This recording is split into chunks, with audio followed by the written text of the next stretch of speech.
Good evening, everyone. Welcome to the April 16th, 2025 regular board meeting of the Geneva Area City Schools Board of Education. Roll call, please. Mrs. Cybulski. Here. Mrs. Krieg. Here. Mrs. Milliken Dixon. Here. Mrs. Ortiz. Present. And Mr. Pierson. Here. Certification by the Treasurer of compliance with the meeting requirements. We are in compliance. This meeting is a meeting of the Board of Education in public for the purpose of conducting the school district's business and is not to be considered a public community meeting. There is a time for public participation during the meeting as indicated in the agenda. If you are able, please stand for the pledge.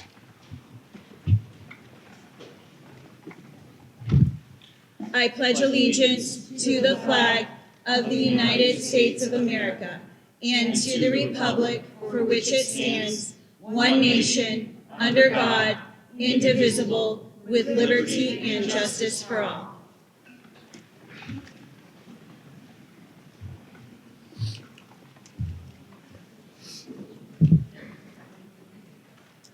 Do we have any correspondence this evening?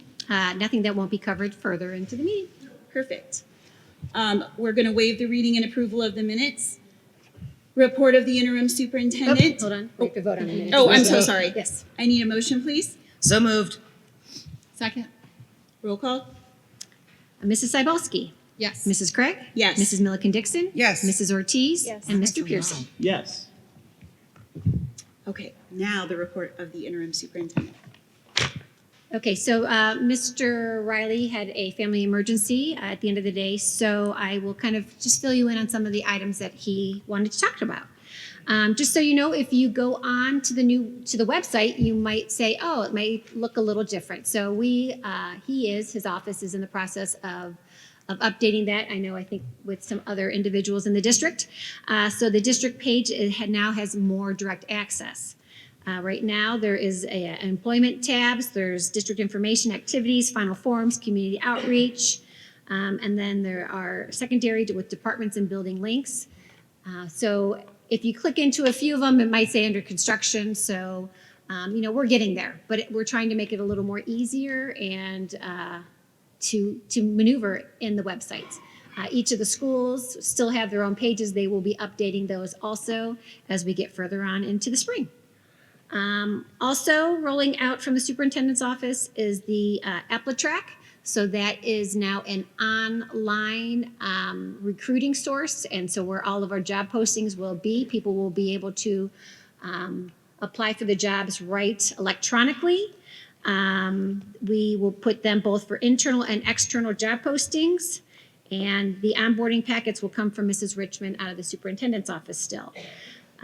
Currently, it's being used for administrative and certified positions, and eventually we are going forward with the classified and supplemental positions in the future. As of today, if you would go on and look at job postings, even though I just said that we didn't have classified, we do, because we have a bus driver always opening on there. We have the director of food services and an American Sign Language teacher. So again, we're kind of getting just right where other districts have been. This will make a smooth process now, make it easier for hiring and onboarding and getting things through. So it's a much more pleasant procedure, especially when you do get hired. The forms are filled out as you go along, and you're not writing the same name, social security number everywhere. So it is a more pleasing aspect for the employee who's being onboarded. Just so you, friendly reminder that the offices will be closed on Friday the 18th, Good Friday. Also, no school for students on the 21st. Offices will be closed. The board office will be opened on Monday the 21st. Classes will resume on the 22nd, and also there are no classes on Friday, May 2nd. Also on the horizon are appreciation days. April 23rd is Administrative Professional Appreciation Day.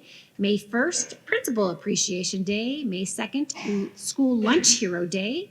May 5th, Ohio School Bus Driver Day. And May 5th through the 9th is Teachers/Staff Appreciation Week. Last thing is upcoming events for the class of 2037 kindergarten registration at GPS. Yikes. April 28th and 29th, at Cork Elementary, April 30th.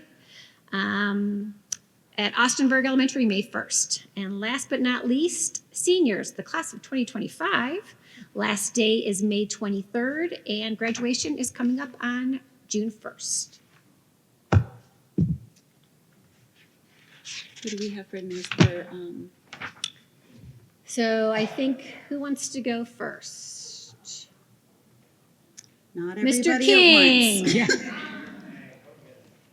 Mr. King will now present the high school, middle school update.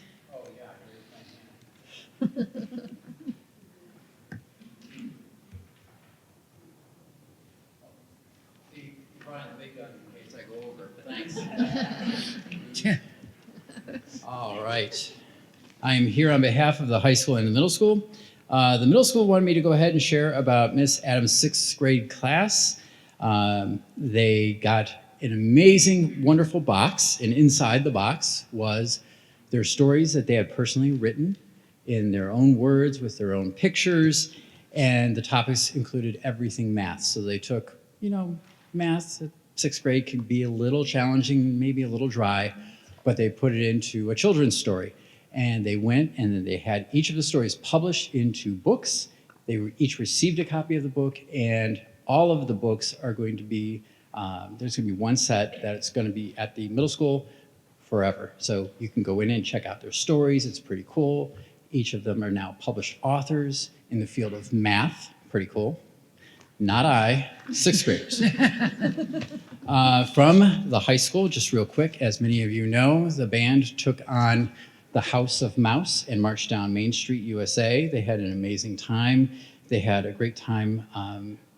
They got some extra time in the recording session, 2 hours. They were supposed to get less, but they love Miss Brown and the kids so much that they got to keep performing. Miss Brown has all of those recordings. They did incredibly well. And if you look at the pictures that were in the paper and that I shared with you, they even wore their grape jamboree shirts. So, Geneva proud. Another quick update. The 4 Club held their first, Friends of Rachel Club, held their very first prom clothes exchange, if you will. As you know, Friends of Rachel collects, new and very gently used clothes. So anyone who needed an outfit for prom, they were invited to come in, pick out an entire outfit for free.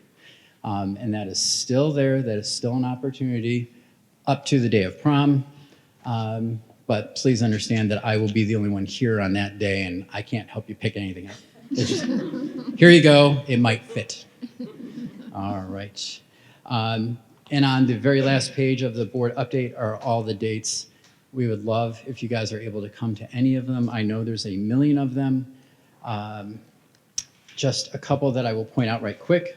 Of course, you're all invited to prom, which is May 2nd. The rite of passage for the county is on May 8th. We do have students in the senior class that have made their enlistment requirements, so they will be going and joining the military. They're all important, but I will not invite you guys to senior locker cleanup. Not a great day. And of course, graduation, 6/1, that's at Spire, 2 o'clock. Hope to see you all there. If you have any questions, please let us know. And now for the real story. Well, thank you. Good evening.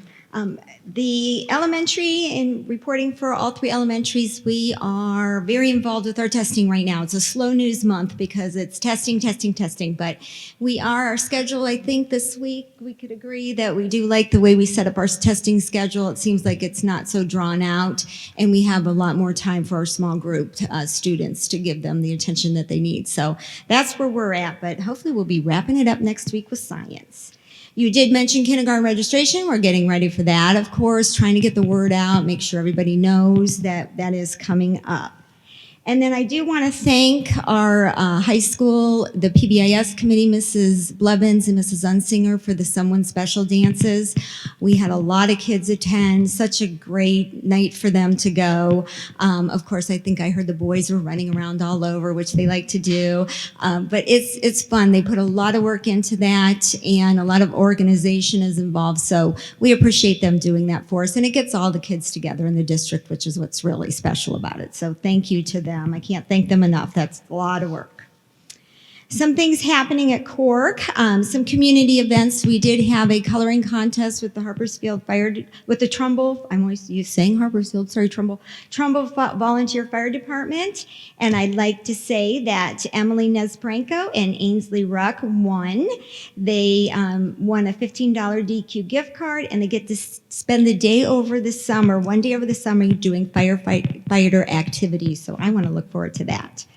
And then the Harpersfield Rurotans are going to be around tomorrow. They're bringing a special guest in, the Easter Bunny. They do that every year. They bring bags of candy for all the kids, everybody at school, which is so nice.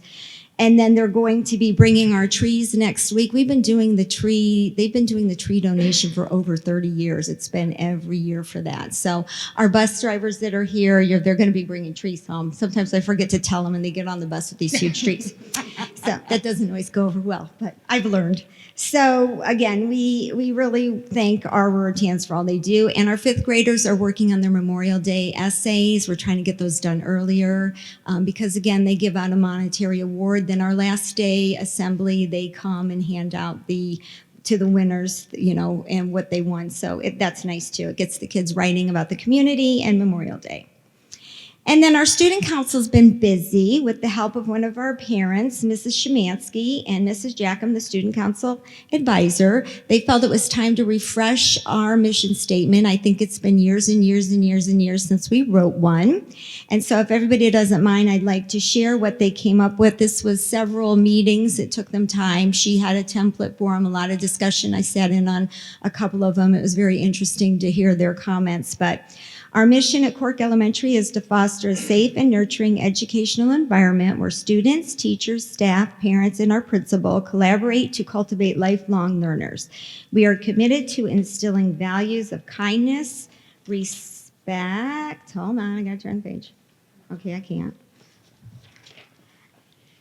Passion, empowering our students to become responsible citizens who work hard and strive to do their best. Through meaningful education and building of lasting friendships, we prepare our students for a bright future, enriching our community and inspiring each individual to reach their fullest potential. So they've worked very hard on that, and as you can tell, there was a lot of adult support, but I'm proud of them. They wanted to do it, and they took that on, so that right there tells you a lot. So that's what's happening at Cork and for the elementary. Thank you. Do you have any questions? Thanks, Missy.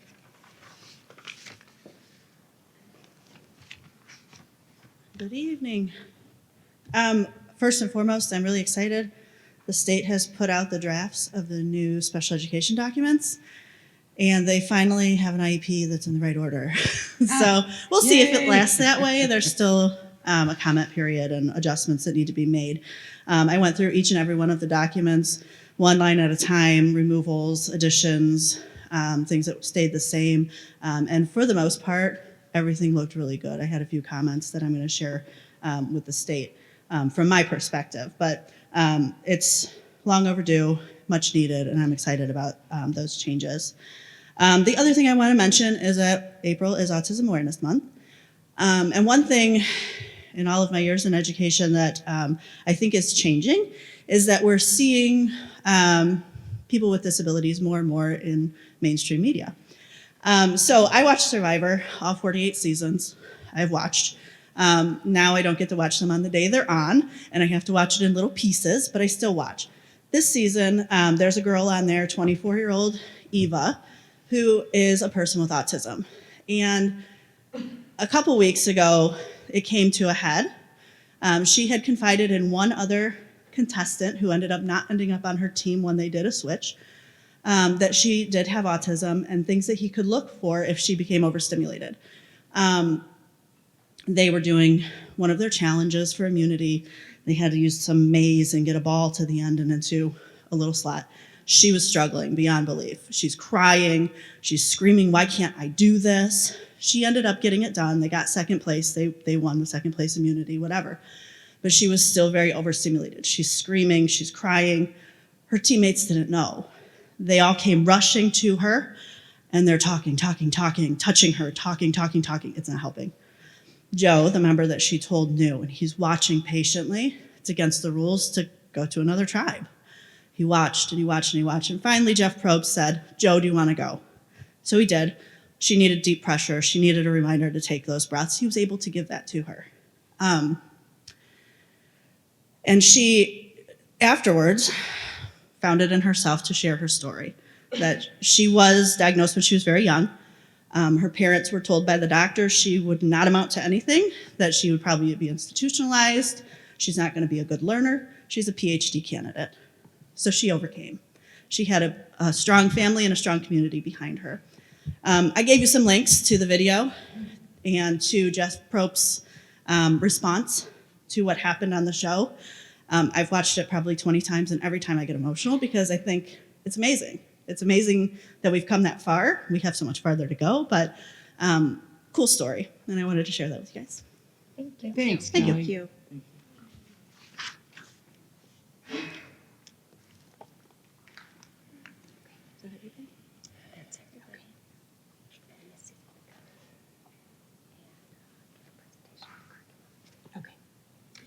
The interim superintendent recommends that the board approve the curriculum recommendation from SESEC for the 25-26 school year as presented in the attached summary.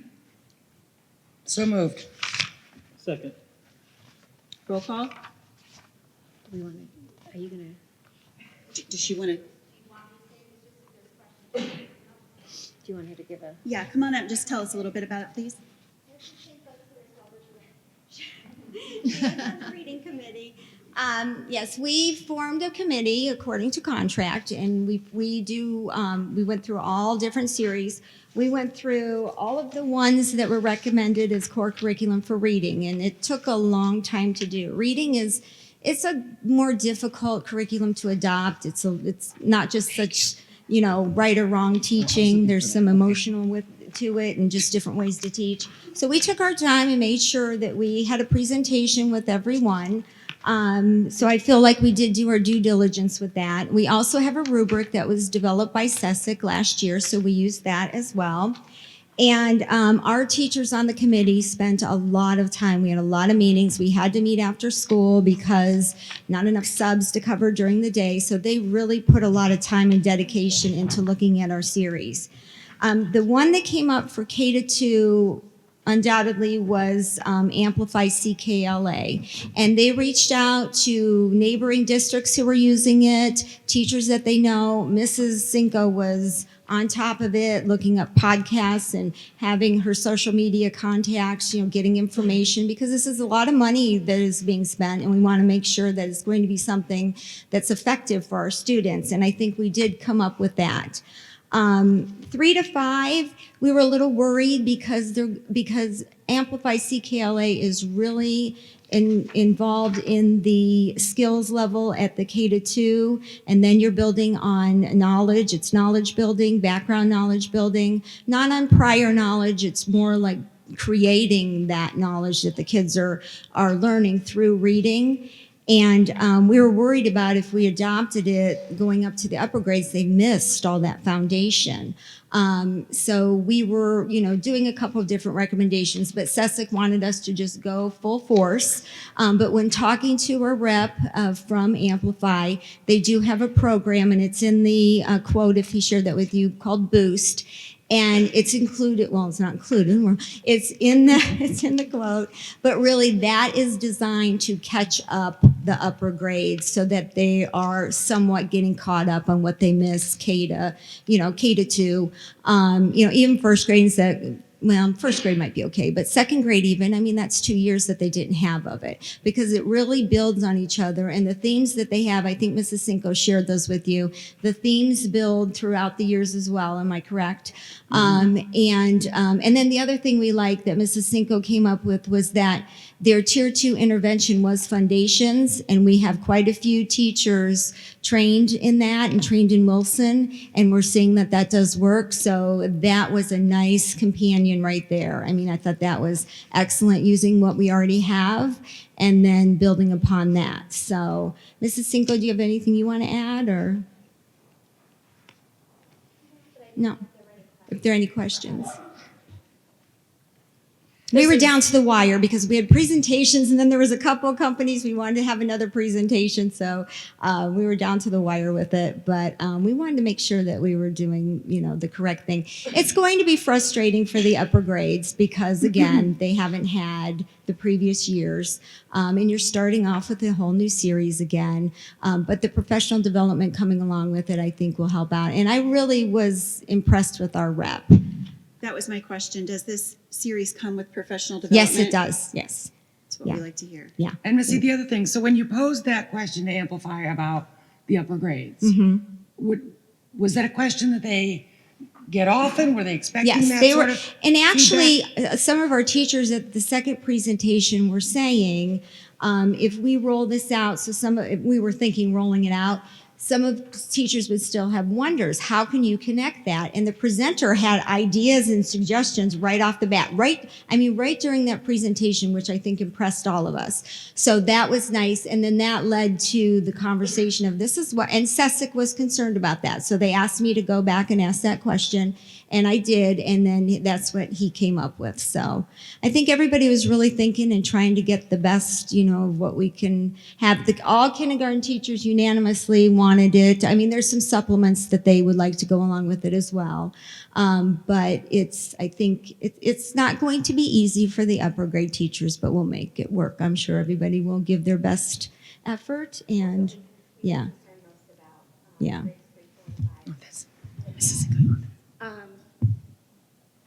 Like K-2 really focuses on, like Mrs. Doherty was saying, the knowledge strand and the skill strand. It's separate, K-2. And then when they get to grades 3 to 5, it's integrated. So you're focusing mainly K1 and 2 on phonemic awareness and phonics, writing, those things. And then you're still doing the knowledge strand, getting them the background knowledge. And the subjects, topics, they spiral through the grade levels, which is really cool. So that's why we were concerned with just, rolling it out K to 5, but with the supports, hopefully. And I think We'll what be we're good to go. finding now, as they push more of the science of reading out, we're finding that kids in the lower levels, like pre-K, K1, that we need to build that foundational knowledge because they're coming with so little experiences and real vocabulary and being read to in those conversations. And as teachers, we're hardwired to do all the things in a certain order. And I think it's just a new way of thinking for us as well. So I agree. And that was big. And I know Mrs. Cinco has talked for years about, how important that is. And it really does make a big difference in the progression of reading and how you rolled it out for the young ones.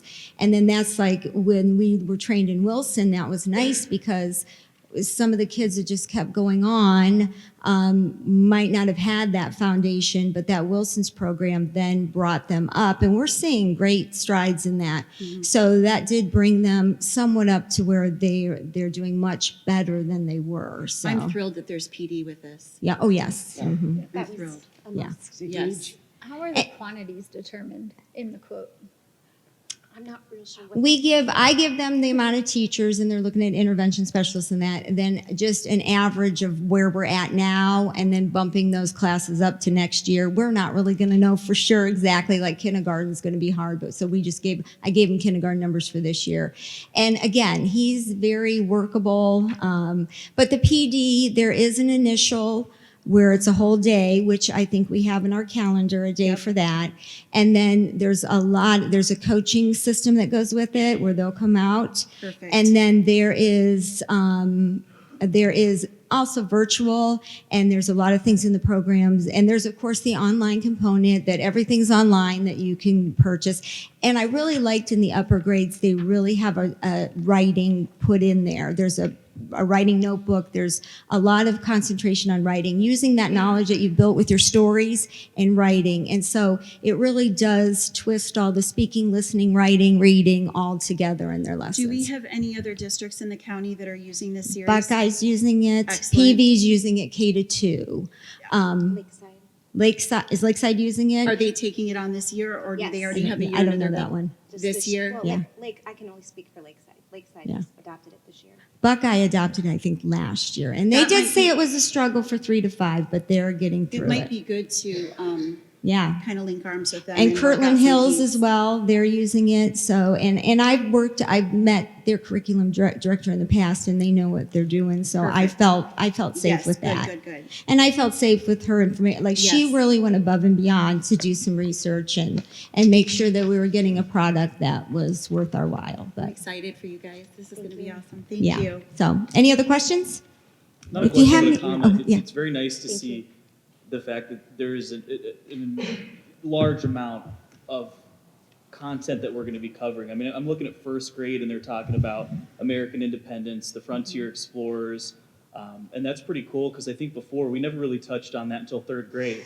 So I know a lot of people were really interested in the West, cowboys and Indians. Yeah, all and that. some of our committee members were concerned about the topics and like, oh, is this too dry? The kids aren't going to like it.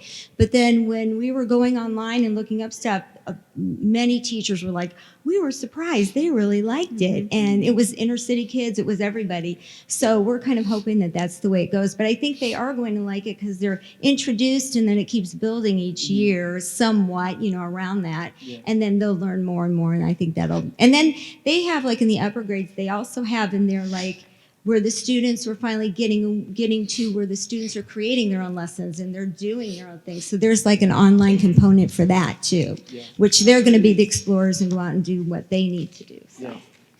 I'm Okay. excited. me too. Thank you. Thank you. Thank you so much for your hard work, everybody.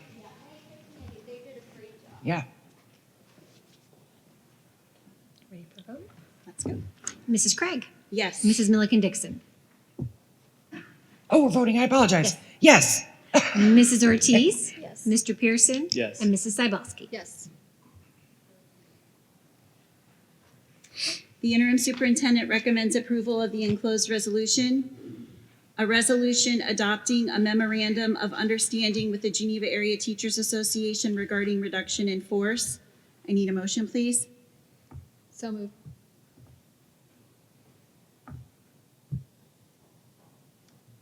I'll second. Discussion? This reduction in force is just moving someone from one area to another, is that correct? As the class sizes go up, right? Mhm. The big class is moving up to the next grade level, and so we need. Say again? Expediting the process. Yes. The reason I ask is if I was a parent and I saw this language, I'd be really concerned. Yeah, it's a I question just I want to wanted to address ask the Dave, elephant in the actually. room. Yeah. We are just making sure we have the staff where we need them in a orderly manner. Thank you.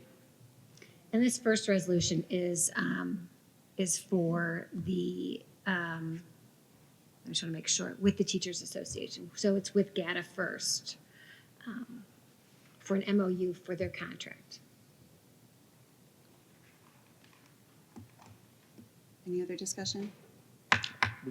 Really up against the wire on this. I read this and I'm just gonna, I know, I wish we could label it differently because that's, I do too. Well, The yeah, it's not wording just is a so label. wording misleading. is just, I We're would not like reducing to our maybe force. even get people to talk with GATA because if we could have done this earlier, I don't think we would have even had to issue an MOU, and I don't like to be behind the ball. This board has been very good at being ahead of the game and being very transparent, and I feel like we kind of have egg on our face with this. I want to say that because there are people in this room that work under those situations that know a lot more than I do on this, and I got kind of blindsided by saying that we're just going to move this position, and we could have worked within the contract parameters probably earlier, not against the timeline where we would have needed an MOU if we had been ahead of the game, which I think we had this knowledge of ahead of time. So that's just where my frustration lies.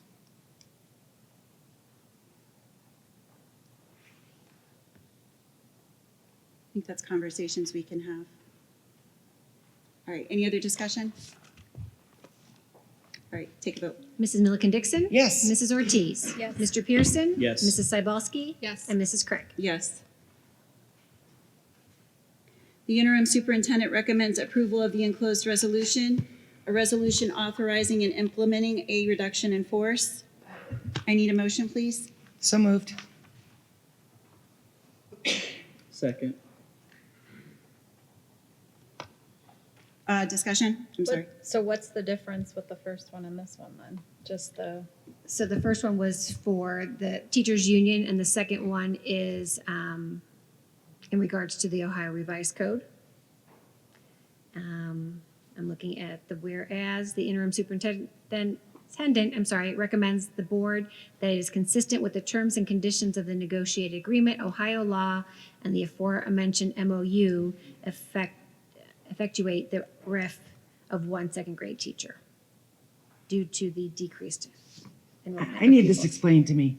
So why are there two different MOUs for the same thing? Or are they not the same thing? What's the difference? That's a good question. So I don't understand the in my process. opinion, I have to say that. 3 is a resolution adopting the MOU with the GATA regarding this reduction in force. So we have an understanding that we have to ask them. GATA has rights, and they have rights Of course. for certain due processes. We go to GATA and say, GATA, are you comfortable with us going past those due processes? Do you think that this is fair? Here's a resolution. Do you accept it? They have the ability, as their members, can look over and they can choose whether they'd like to do that or not. In this case, I believe that they most likely have already voted on it, and now we're agreeing to that. Now that we have their consent to go past that due process, now we can go ahead and say, hey, now that GATA and us are in compliance and we're not breaking the law, we're in compliance with ORC and our bylaws, now we're able to go ahead and effectuate a RIF.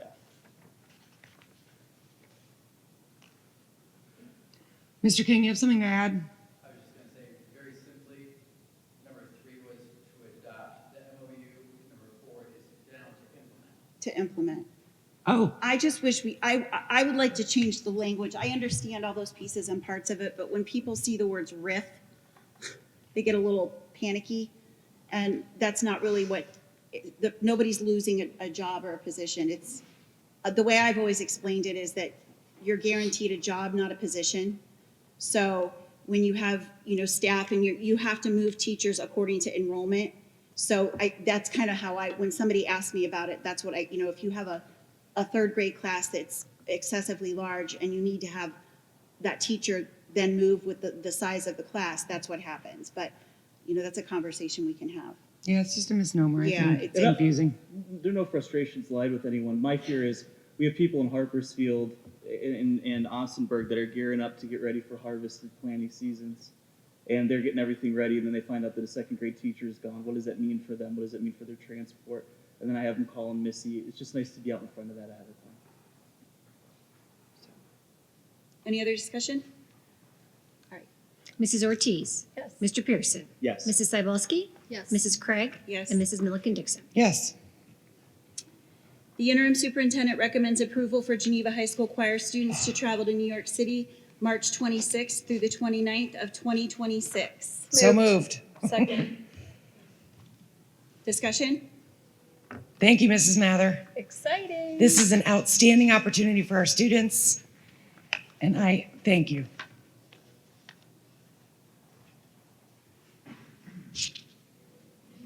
Any other questions? Nope. Will the students have an opportunity to fundraise on their own? I see that the probably Gamba will help them fundraise to a certain extent.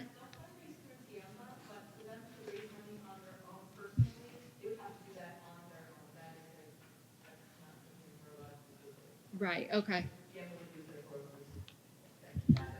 Yeah.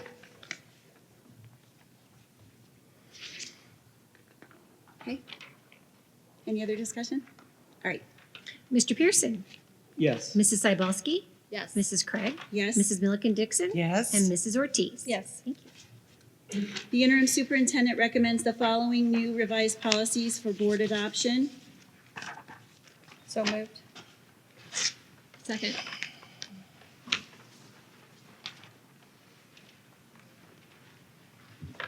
Any discussion? Dave was going to talk about the technical correction piece. I think, and I just wanted to clarify that that policy is so that other policies don't have to come before the board for him to change things like if there's a grammar error or if it's from one thing to two things. It's any minor technical corrections that the superintendent can just handle on their own without having to bring it to us. And I think that's a great step for efficiency And I just wanted to, 'cause I think Dave was gonna mention that tonight, so. Thank you, Marty. A lot of these are just due to that flurry of December laws that were passed. Specifically, we have release time for religious instruction during the school day. That's for people that might be parts of philanthropy in their local congregation. There are now ORC carve-outs for making sure that you're able to enact in that and engage in your faith. I know that there's some local churches that do that, which is nice. And then, of course, things going for DEI policies. That's why you see a lot of the gender transfers, things like that. And then related specifically to a lot of the transfer language is Ohio now allows military families to change inter-district with a lot less friction than before because, as you know, deployments can change pretty quickly. So in order to make that a little bit more streamlined, that law was passed in December. We're approaching April. A lot of those have passed, and then a lot of those laws will go into effect right around the June mark. So that's why they're so long. Another piece I wanted to talk about was the medication, use of medication. Mrs. Burns, where'd we land on that? Did you all have your meetings and conversations about that language and those forms? We did. We met with Ms. Rubenko, and she assisted us with that. I haven't read over the current one that's introduced. I'm not sure if that's the language we were hoping. We're hoping that there's a form possibly submitted that will go along with that, or will allow us to have a little stricter medication policy to keep all the kiddos safe in school. Okay, thank you. Perfect. Now that we have the policy, we can do the form to align with the policy. Correct. Perfect. Okay, thank you for your work on that. Excellent. Perfect. All right. Anything else? All right. Mrs. Cybulski, Yes. Mrs. Krieg, Yes. Mrs. Milliken Dixon, Yes. Mrs. Ortiz, Yes. and Mr. Pierson. Yes. The interim superintendent recommends that the following administrator's manager be hired on a 3-year contract according to the administrator's manager's contract guidelines and subject to meeting certification requirements of the state of Ohio. So moved. Second. Discussion? You're stuck with us, Mr. Chenoweth. And Ms. Garnett and Mr. Bergard. I know there was discussion about an IT position. Is Mr. Bergard's contract still within that? Is he still the IT guy within this building I think systems Yes, manager? yes. Okay. Systems manager and a controller, those are really broad ways to explain something that would also encompass that, yeah. I was just curious because there was talk about splitting up those duties, but they're still within that? As of Okay. right now, Right. yes. All right, thank you. Anything else? All right, roll call. Mrs. Krieg, Yes. Mrs. Milliken Dixon, Yes. Mrs. Ortiz, Yes. Mr. Pierson, Yes. and Mrs. Cybulski. Yes. The interim superintendent recommends the following personnel actions for the 24-25 contract year.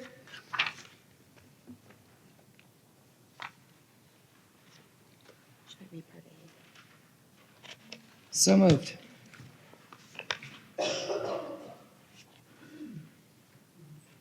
Need a Second. Okay. Any discussion?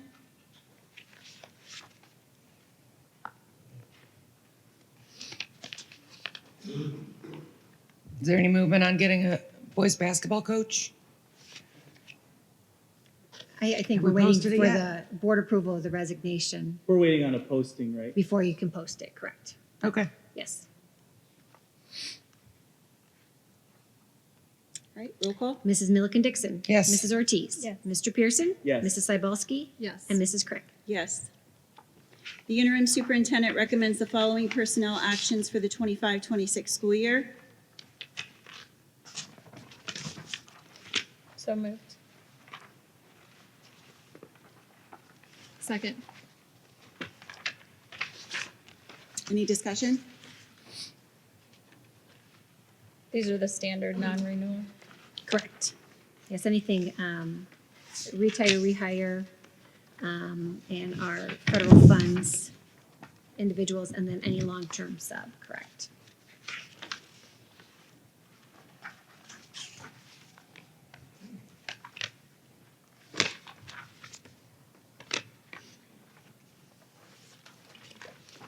I do want to make note that Mr. Ankrum is retiring effective October 15th of 2025, and he's worked here for 35 years, so thank you to Mr. Ankrum. Any other discussion? His girls golfers are gonna miss him. I know.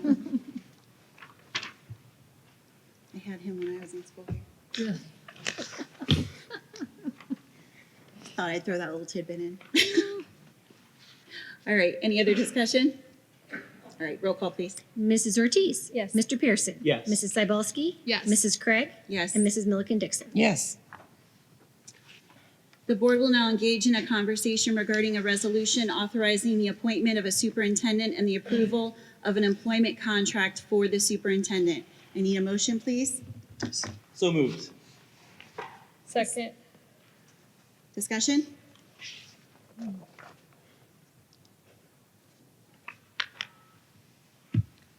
Yeah, I think it was a great process. I think we had wonderful candidates to choose from, and I'm very excited about the way we went about it. I thought we were very transparent with our community, and I'm excited to be moving forward. Just a great experience. We got to meet a lot of wonderful people. The whole process was very, I learned a lot. I got to experience people in different capacities, which I think is the teacher in me. I enjoy those pieces of my profession, just learning and experiencing things in a different way. And I am so very excited to bring Dr. Lombardo to Geneva Schools. His passion and his vision and what he's going to bring to us is something that I'm just so excited to see. I have a little bit more that I do want to share, but I'll let everybody go ahead and, Jamie, do you have anything to add? No? So we have, Mr. Lombardo, would you like to wait till after, or do you want to? Okay. Yeah, if you don't have anything else to add. Mr. Pierson, did you have anything you'd like to add? Yeah, I'm sorry for being so annoying and insisting that we have a search. We're used to it. And that's how I like to be. Thank you guys for being patient and showing up. I know you guys are busy. I know you guys have kids. I know you guys got jobs. I know you're doing a million other things. And that showing up for 5 or 6 1 to 4 hour events isn't the most exhilarating thing. I mean, I like it, but having the community support in this, even though you guys are busy, shows us how important this is, and it mandates at that point that I and the others here are to take it seriously. I was very pleasantly surprised not only by the people I work with here for how professional they've been in this entire situation, but for the community, whether they agreed with us or not, to have those hard conversations. And I am so glad that this is something that we can finally address on your behalf. Of course, communication stays open. We're still here to listen to you and to be advocates for you, not just vote on how we feel. So thank you guys for all your input along the way, because it's been a ride for sure. That's all I have to say. All right. Anything else? All right. Take a vote. Mr. Pierson? Yes. Mrs. Cybulski? Yes. Mrs. Krieg? Yes. Mrs. Milliken Dixon? Yes. And Mrs. Ortiz? Yes. Welcome, Dr. Lombardo. Congratulations. Congratulations.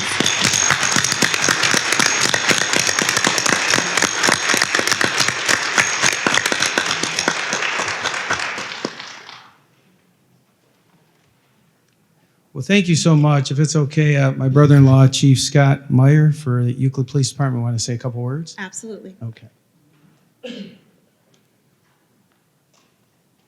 Hello, everyone. My name is Scott Meyer. I am the chief of the Euclid Police Department, but I'm also Paul's brother-in-law. We've known each other now for over 28 years.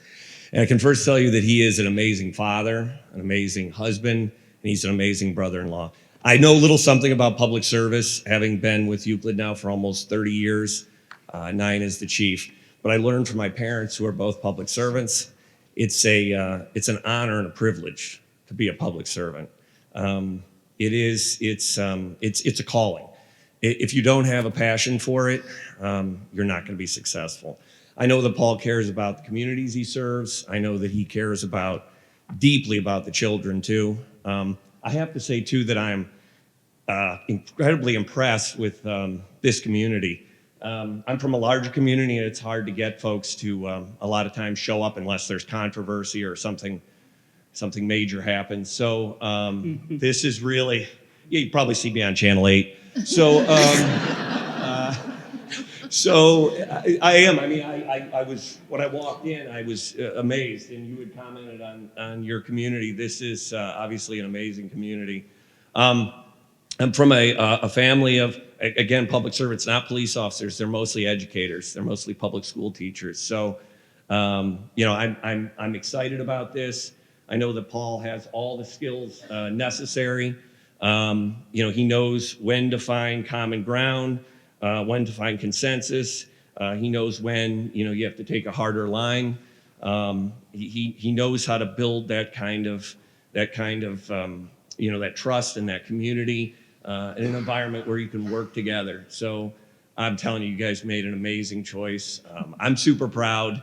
I'm super excited, and you've got the best candidate. So thank you. Thank you.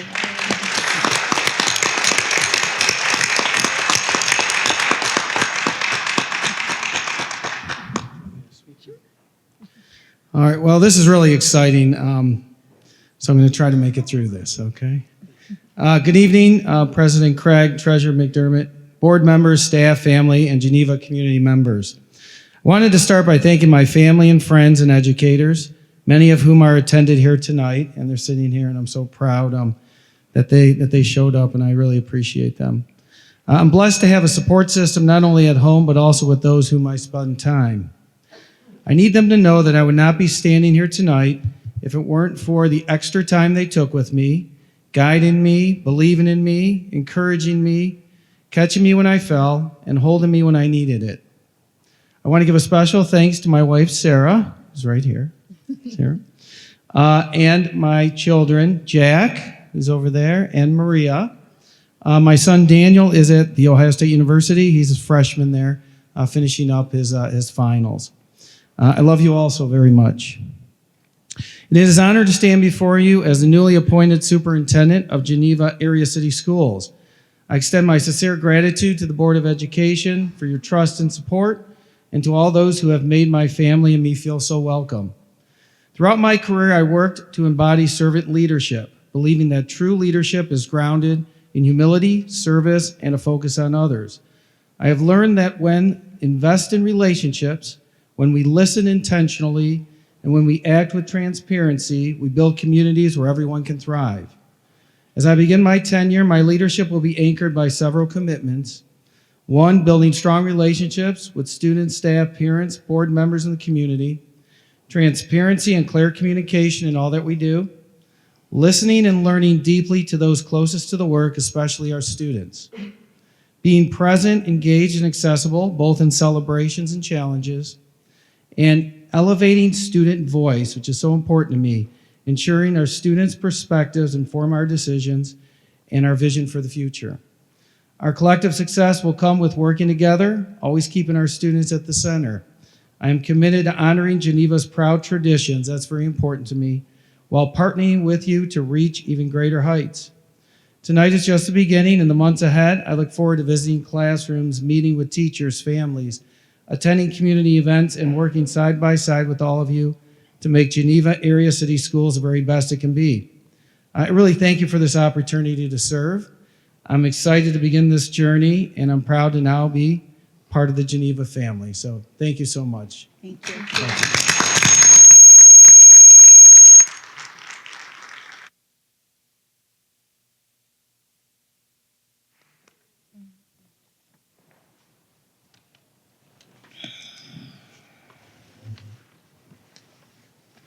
All right, report of the treasurer.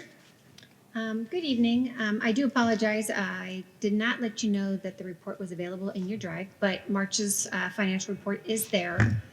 Also, In my absence, I think when the agenda was written up, we did not take a vote on the February financials. So when we do approve the financials tonight, it will be for both February and March.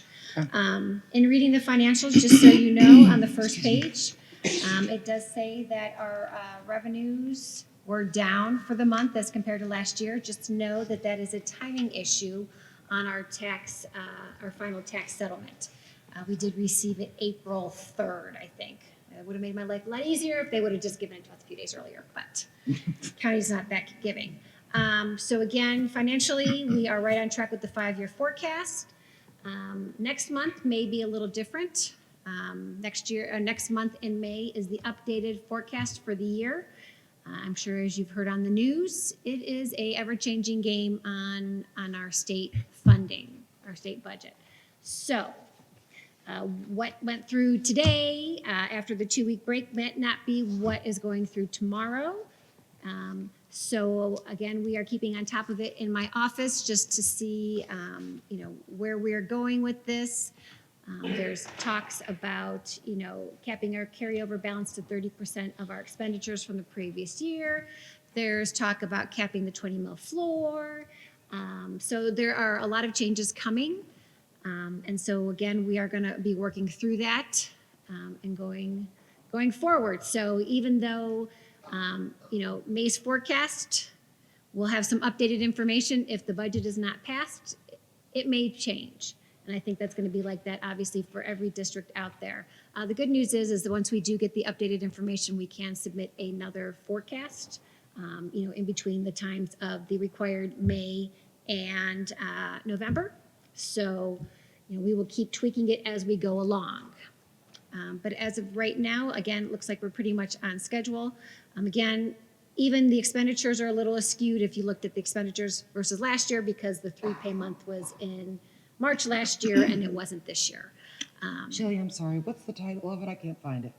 It should be a separate thing underneath the informational items in the shared drive. So go in the new BOE folder. Yep. And then in this agenda. Got there's- it. Thank you. So again, the ever-changing world of school finance is coming right back to you in May.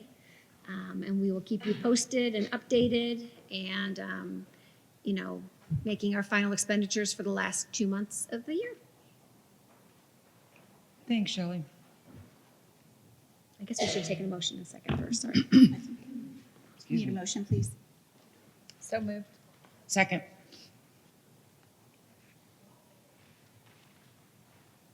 Do you want me to read the approval before we take a vote for the draft letter? Oh, well, yeah, let's take a vote for this. Okay, go right Mrs. Cybulski, Yes. Mrs. Krieg, Yes. Mrs. Milliken Dixon, Yes. Mrs. Ortiz, Yes. and Mr. Pierson. Yes.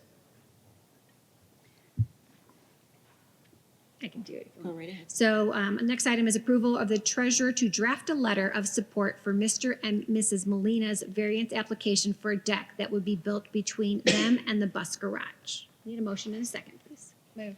Second. So describe this for me. Where do they live? So they live on 534 north of the bus garage property. Okay. So they're close to So our north of property. North Avenue, Correct. north of North North. Avenue. North of North Yes. Avenue. Mhm. And so they would like to build a deck, but again, that deck that they would like built is within the beyond the boundaries acceptable by the zoning. So again, it does, Say it again. It's gonna be behind our fence. yes, Nobody's Oh. But gonna it's- even see it. right. And Okay. and it It's doesn't just a cross our zoning. property line It's at just a- all. It infringes on that, Okay. It's the little zoning. part, yes. It is a zoning regulation. Okay. And so in order for them to get a variant, they'll have to have a zoning hearing, appeal the variance. And so you'll write a letter that says That the the school board district supports the that. school board supports Okay. that he can have this variance. Okay. And again, it's beyond, Mr. Ola went and checked it and verified, met with him to see where it was at. And again, it's very minimal of the variance line, so. Okay. Any other questions? Any other discussion? Mrs. Krieg? Yes. Mrs. Milliken Dixon? Yes. Mrs. Ortiz? Yes. Mr. Pierson? Yes. And Mrs. Cybulski? Yes. All right. Legislative report, Mr. Pierson? Speaking of being annoying, as earlier, I have a pretty lengthy report. I'm going to make it really short because none of this stuff has been voted on yet. I see a lot of politicians taking videos and telling us what's in it, but it hasn't been finalized. First, I want to talk about kind of the elephant in the room, which is Senate Bill 96. The yes, 20 mil floor, no renewal. Maybe it'll be funded, but it will be more money, but not as much money as the governor has asked for, but still more money than you have now. That bill is barreling through the House and Senate faster than most bills pass through federal government. I have extreme concerns about this. I'll keep them to myself now because as of right now, it's not materialized.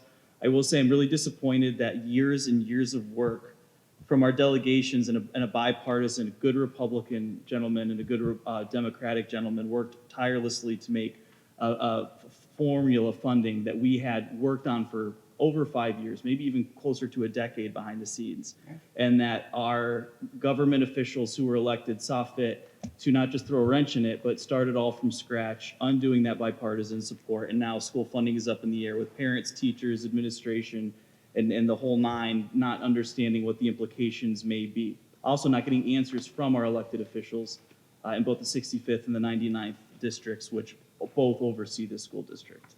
So I'm extremely frustrated in that, and I'd like answers to that, which I will continue to write to them and ask for. We're looking at Senate Bill 7. This is going to be looking at short-term and chronic substance abuse, some of the curriculum that we had talked about last year as trying to stave off. Obviously, we have horrible addiction issues in a lot of rural parts of Ohio. This aims to put that curriculum talking about opioids and opiates inside of the ODU, former Department of Education, then the Department of Education and Workforce, and now the Ohio Department of Education and Workforce. They're going to be collaborating with Department of Mental Health and Addiction Services, a bunch of evidence-based formulas to go through and try to talk about deterrence abstinence programs. Many of us have seen that there. This is a revised and updated version of those at a higher level. Senate Bill 19, this is going to be talking about mathematics improvement and monitoring plans for each student that qualifies for intervention services with math.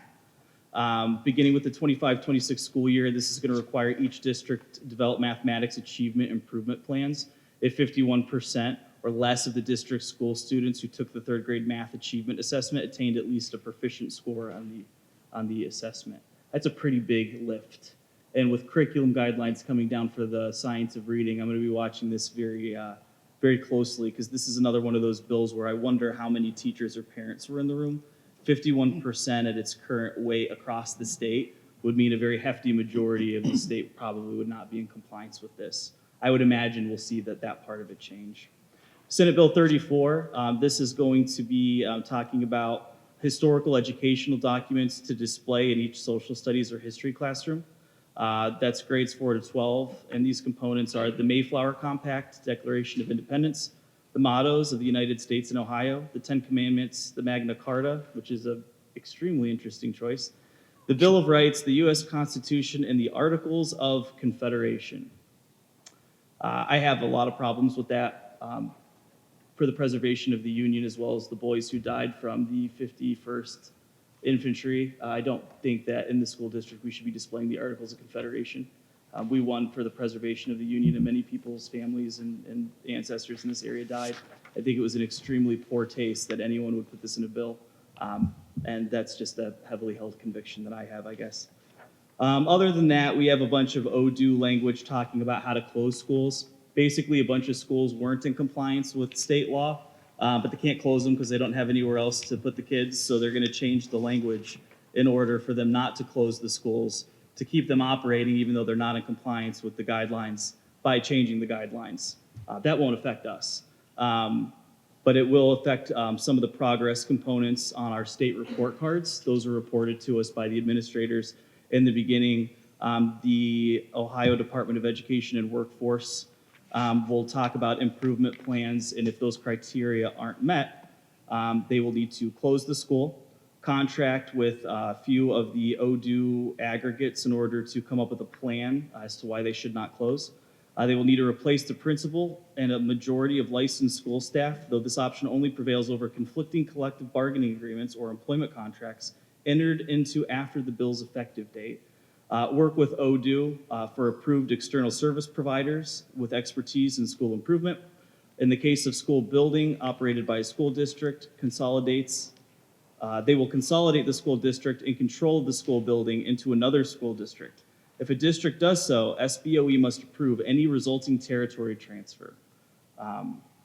So that's where the state is with education bills. This is just what's on my desk from April, but there are probably close to 20 bills moving through right now with impact on education. So as they become relevant to our district, I will keep an eye on them and let you guys know.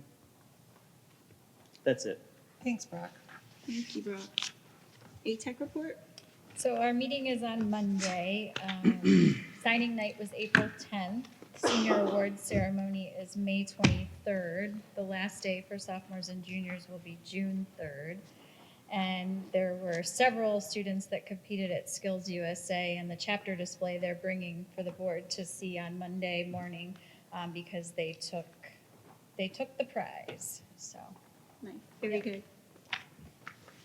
All right, it's time for public comments.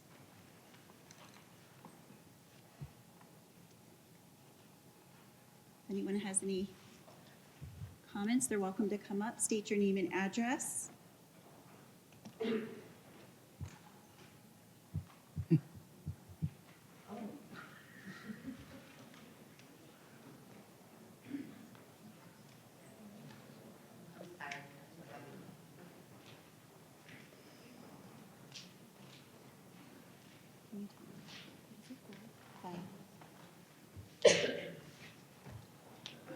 Good evening. My name is Sharon McDermott, 3844 Woodside Drive, Geneva, Ohio. I'm a bus driver on Bus 29 for Geneva Schools. I am here today along with a few from the Transportation Department, who take pride in transporting the children of this district. We want to speak of concerns with the board that have been compounding over time and are looking at potentially losing our Director of Maintenance and Transportation, Scott Ola. It's going to be a huge loss to our district. June 2023, Scott started here, and shortly after him came Tim Sperling, our head mechanic, and Joe Toth, our assistant mechanic, maintenance, and sub-bus driver. It was quickly noticed by all drivers that we had a strong team present that had the best interests for the drivers, children, and transportation overall. It actually seems similar to back in the 1990s, early 2000s, when I first became a driver for Geneva, when Ed Leach, Bill Gertch, and Sandy Maynard were there. Finally, things were looking positive. March 2024, two people's lives changed, Scott Ola and Dave Riley's. The new board was in place, and major change happened, which were campaigned on, needed, and most working in the district were aware were going to happen. Terry Treehorn and Char Leonard were put on paid administrative leave. Dave Riley was named interim superintendent, Scott to run the transportation department on his own. Dave advised Scott, and to quote as closely as I can, "We trust you will take care of this department." Scott at one time mentioned, "Before this, all I knew about buses is that they were yellow." All drivers had his back and helped when asked, but Scott trained himself overall.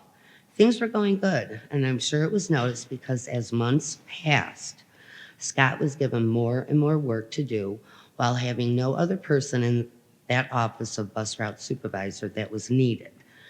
I don't know what all additional work was put on him. I can only attest to the fact that with me being the last driver in every afternoon, Scott was always in his office giving his all to the demands coming from the board, the state, administration, transportation, maintenance, and the public, because that is just who he is. He follows through. As months passed, myself and others began asking if they, board and administration, were working on replacing someone for route supervisor, which they were not because of your drawn-out investigations. February 2025, the board requested a research committee regarding redistricting. Transportation was a main lead to present if it were to work.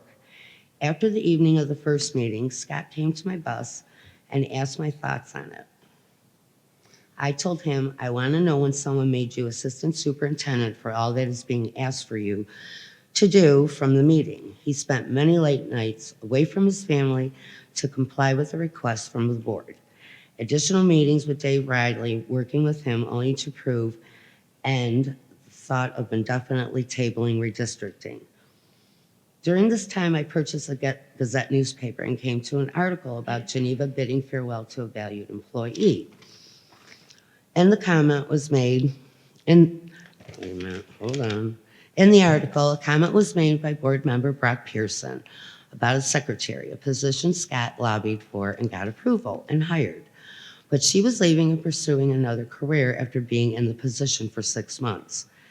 And I quote from the article, so if you've had the pleasure or the disdain of having to speak to the bus garage, a person who's been holding it together by the fabric that hadn't existed from the previous 2 or 3 years, etc.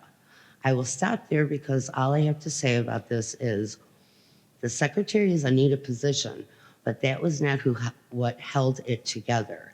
It was Scott, Tim, Joe, and all of us bus drivers.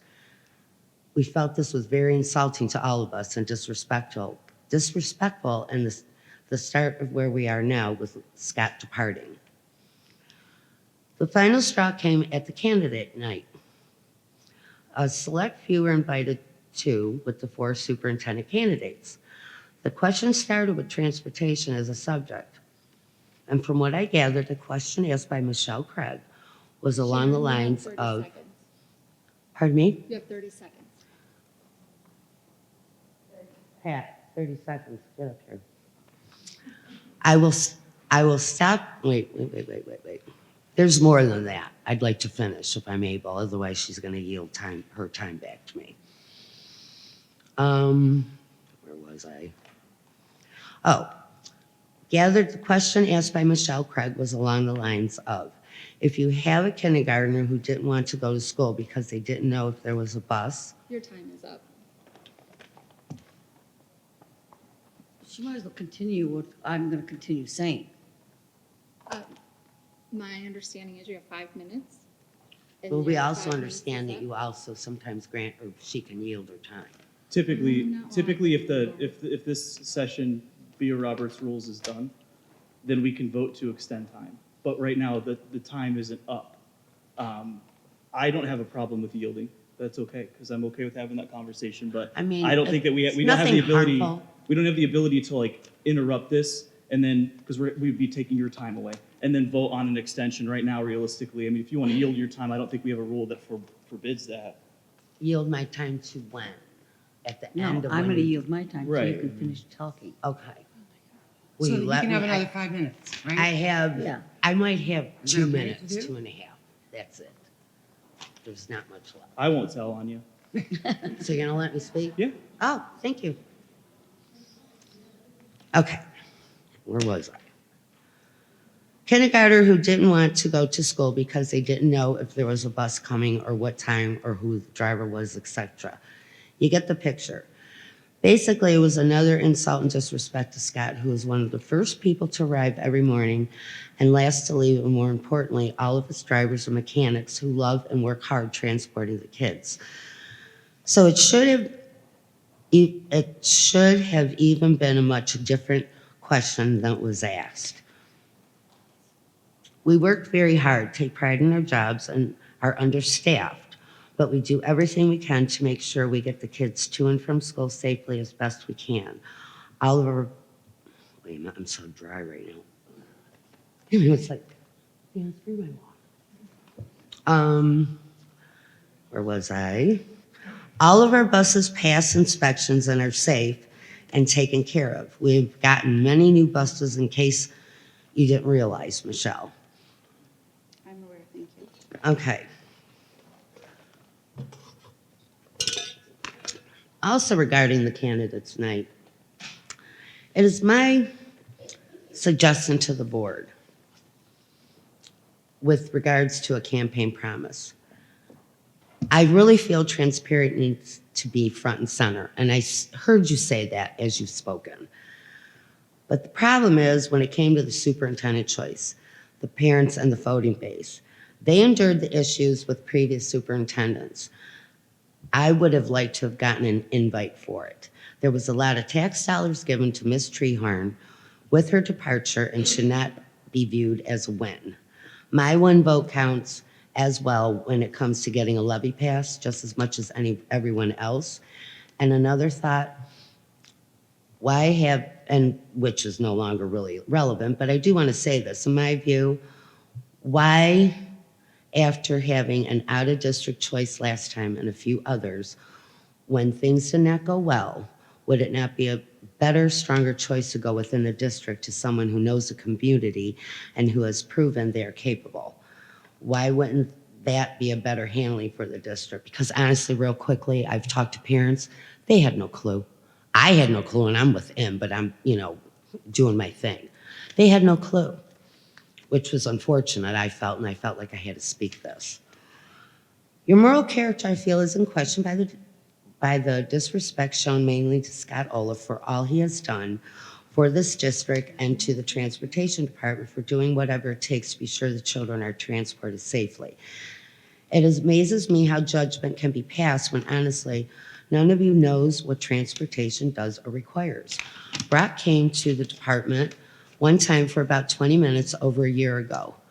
You have no idea what transportation. I was there for over an hour. Was it over an hour? Yeah, I can provide that to you. That's fine. No, it's okay. I knew you came, but I just, you have no idea what transportation is about, nor a parent desire to know. The only one that comes down to the bus garage and spent time is Dave Riley. I give him a lot of credit for that. I'm sure there is turmoil in other districts, but I only care about Geneva Area City District and want what is best for it. That process has begun with hiring Kathy Odegaard as the new bus route supervisor and technology assistant, a position she fits into perfectly and will do a fantastic job at. Therefore, I hope you do the right thing and make the right decisions to keep the people here that have worked tirelessly to make this district a better place. There may be a simple way to avoid his departure as I've thought about this. An apology can go a long way. It would show you do have moral character, as sometimes we all have to apologize. And we are not perfect, but can become better with effort. Not suggesting this now here in this meeting, but effort should be considered very soon. Final note, if Scott does walk out the doors of the transportation department, I want it on record, it is not transportation's fault. It will fall on this board's shoulders for making the choices they have. We got blamed too much last time. We just heard too much, and I just wanted you guys to hear this. We do not want to lose him. You guys don't want to lose him. He is wonderful. Thank you for the time and the extension. Thank you.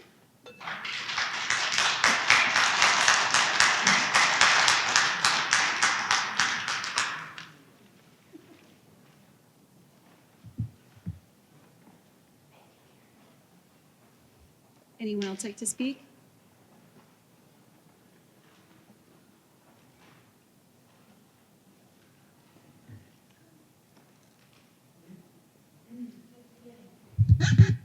Oh, that was loud.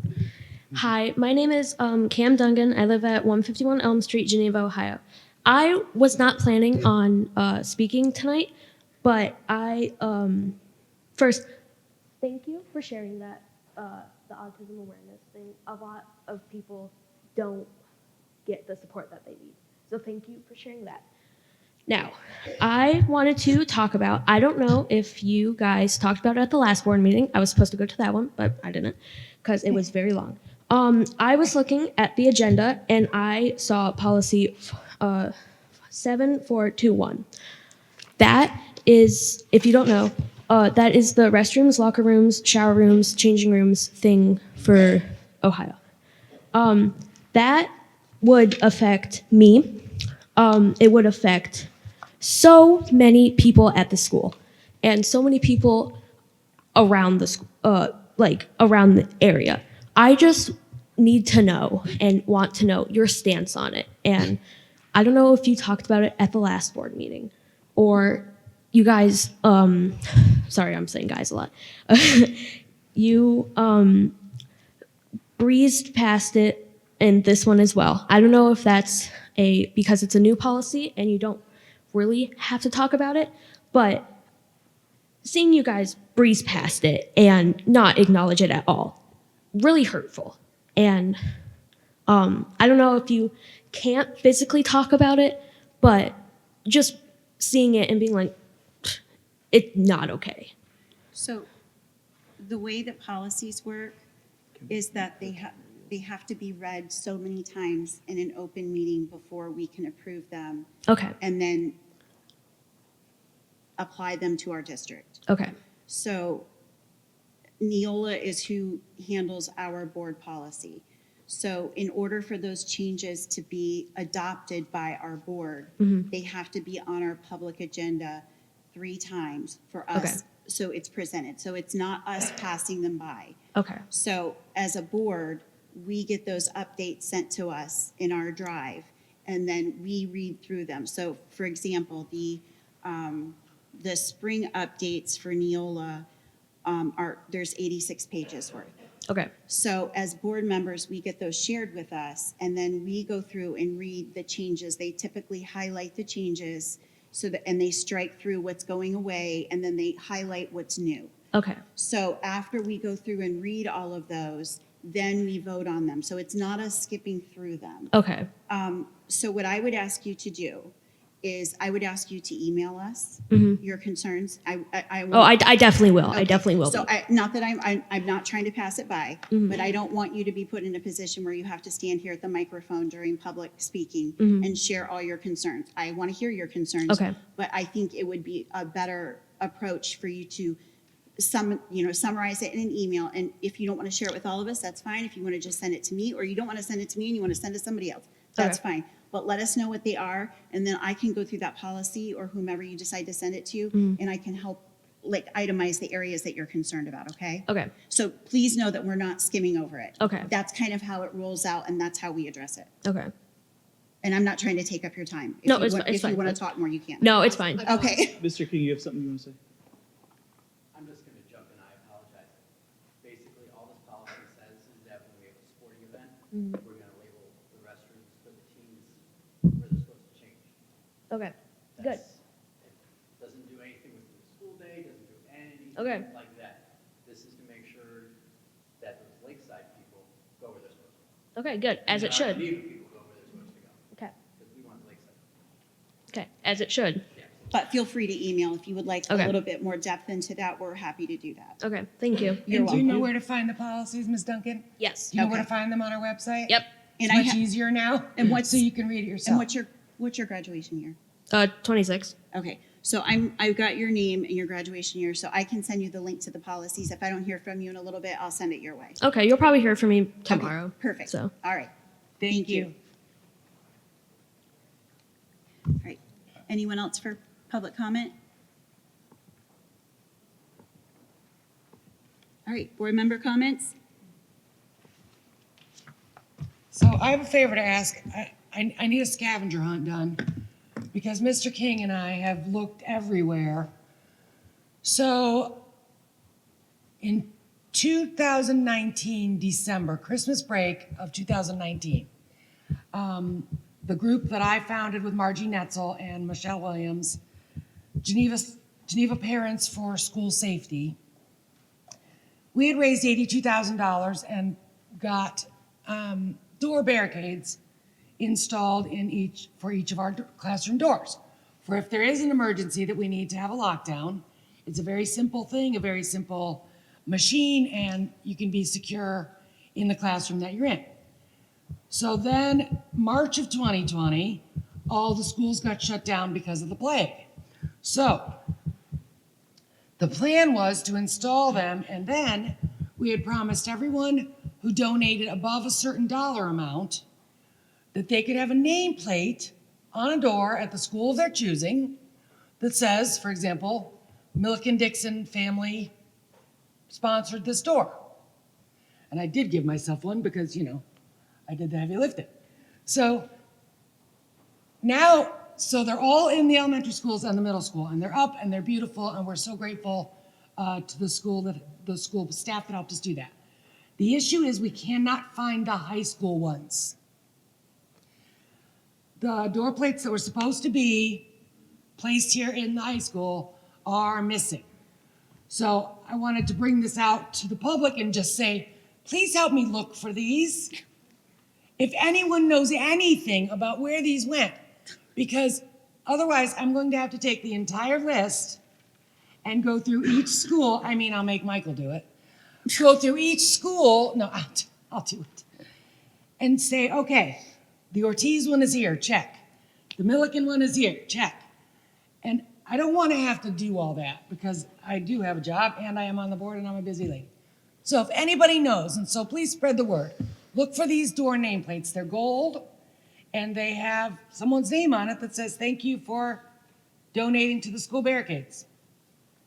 Feel free to email me if you have any questions or anything like that, but I just wanted to put it out to everybody. I thought the bigger the net that I throw, maybe these will turn up. So thank you. Do you have any comments? Yeah, I have a comment. April 26th is the Geneva Academic Booster Club Adult Spelling Bee. It's going to be fantastic. We have a team of Michele and I and a couple of our... I saw one of them here. Where's she at? Mrs. Oh, Simmons. yes. There she And is. Mrs. Simmons. And we're bringing on a student because we might need a little help. Yeah. But we will be hopefully the reigning 2025 ABC Spelling Bee champions. Look out. There We are is a trophy. practicing. It's coming. We're coming in hot. So if you're interested in attending, actually, if you're interested, we could use more Some teams and more sponsorships. The academic boosters, in case you don't know, they're the ones who provide all of the academic letters every year to our 3.5 and above students. They get a letter, then a pin, and then a lamp, and then cords at graduation. They also provide quiz bowl patches. They provide teachers with classroom project help. So scholarships, scholarships, Yes. 10 $500 scholarships. And it's just a very important, one of our very important booster clubs, and they're really looking for support for this year's spelling bee. So if anyone's available, April 26th, we would love to see you. We would love to compete against you, right? That's right. Bring it. We're ready. But thank you to the academic boosters for all that they do. It's a fun night. It is fun. I did it 3 years and I can't do it this year. And so you guys have fun. It'll be fun. And I'll be cheering for you from Kent. All right. I'm glad you said that. That was one of my items, so that I don't have to say that. So I have quite a little laundry list of things I was going to talk about. To go back to Mr. Pierson's discussion about all the pieces and parts of funding, I was my husband's plus one at a local event this past week, and the speakers were Mr. Thomas and Sarah Feller Arthur, and I don't know, I probably won't be invited back there again, but I think it might be a great idea to invite Dr. Patterson and Mr. Cupp here with them and have an event this summer and really hash it out and see what we can bring to our community and that school funding discussion. I just wanted to throw it out there. It might be something that we could host that I think our community could really benefit from. Just throwing that out there. On another note, so on April 3rd, we had another facility stakeholder meeting for the athletic facility. I'm not going to say a whole lot about it because it's an item on the agenda, so we'll talk more about that then. I don't think I put the date. I think it was April 6th or 7th. I work in Trumbull County, so I see a lot of the things that happen down there. The Public Library of Youngstown in Mahoning County had a Facebook Live event on understanding levies and bonds, and it was hosted by the League of Women Voters, which I absolutely love the League of Women Voters of Greater Youngstown. So it was really informative. I didn't go in person. It was like a Facebook Live, so I just stayed after school inside of my classroom and listened to it. It was pretty good, very informative. I kind of would like to reach out to them and see if they would do something in our area. I think that's another piece that our community could really benefit from, the understanding the pieces and parts. I was going to share that with you, and I ran out of time before the meeting. Another item of interest and celebration is Mr. King was elected to the OASSA Board of Directors. That stands for the Ohio Association of Secondary School Administrators, and he was elected for a 3-year term beginning August 1 of this year. He's been a member for 13 years, contributing to the advancement of secondary education for public schools across Ohio. His leadership has included multiple terms of service on both the Fall Conference Committee and the Legislative Committee. In 2022, he helped launch a key initiative, Principals Advocacy Day at the Ohio State House, where school leaders from across the state come together to advocate for policies that support student success and school improvement in Ohio's public schools. As a newly elected board member, Mr. King brings a passion for public education and a strong commitment to representing the needs of public schools, especially those within the Appalachian region of Ohio, which is where we are. His goal is to further the mission of OASSA by addressing both promise and the unique challenges facing secondary schools in these communities. Congratulations, Mr. King. Yay.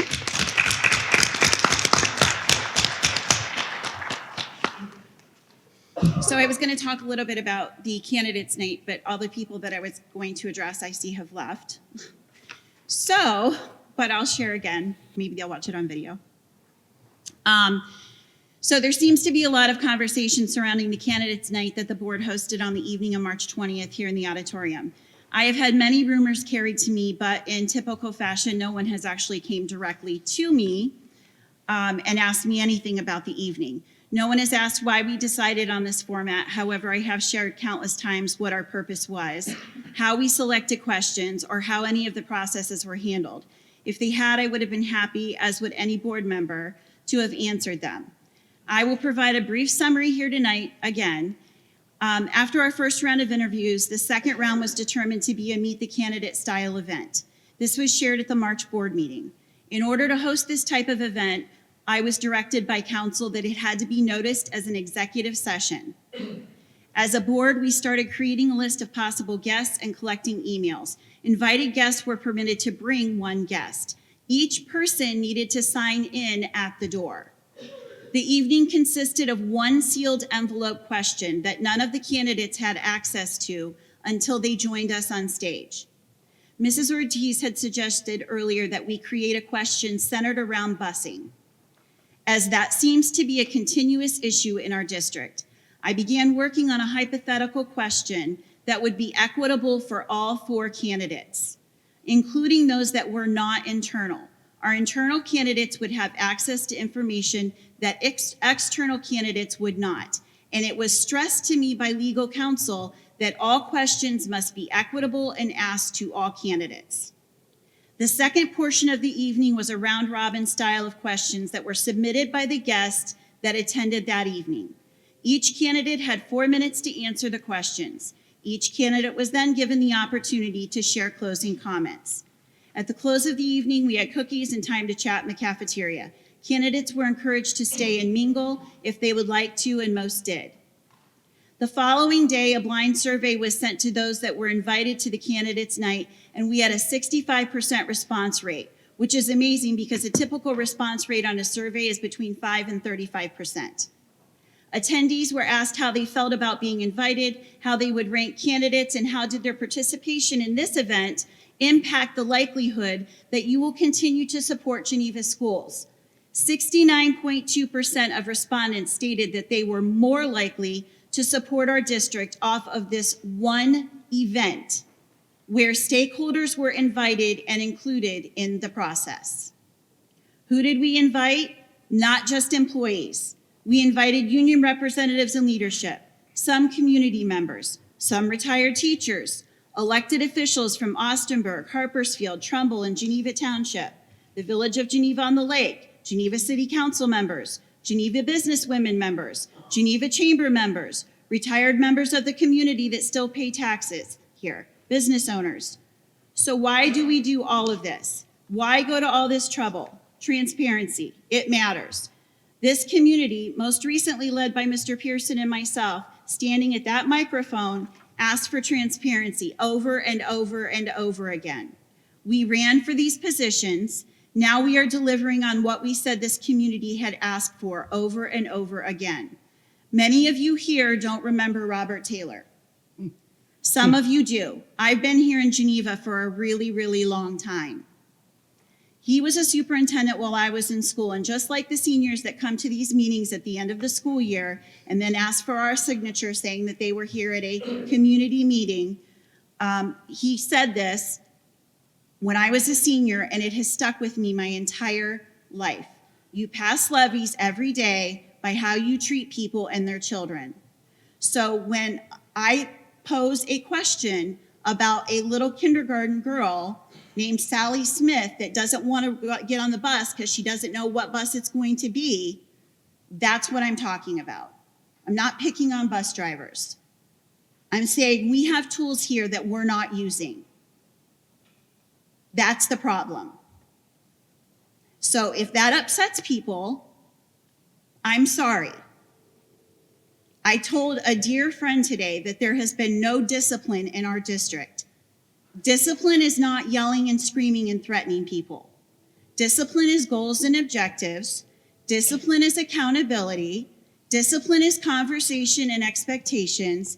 Discipline is adjusting goals and meeting the needs of many, not the desires of a select few. That's what we're doing here. We're becoming disciplined. So if there's questions about what we did at a candidates night, the person that's probably going to give you the answers are the ones that are sitting up here. It's not going to be in the hallway at the school or in a classroom or wherever you're going for your information. The people that are probably going to have the answers are the ones sitting up here. And I would absolutely love to have that conversation with you. As we all would, I think. I think so. That's all I have. So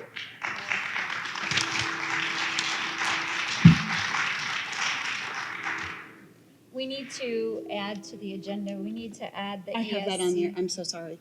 I forgot. So I'm not sure who all is going, but we need to have a motion for next Tuesday night's training at the ESC for board members in Ashtabula County. So I would like to make that motion. Second. I will Discussion? Be attending. I will be Are attending we skipping board member reports? This is board member This is board reports. member reports right now, and then we'll come back to the last items on the agenda. Okay, Just hold up. I hear you. Any discussion about that? This is the professional development that the county's putting on at ATEC.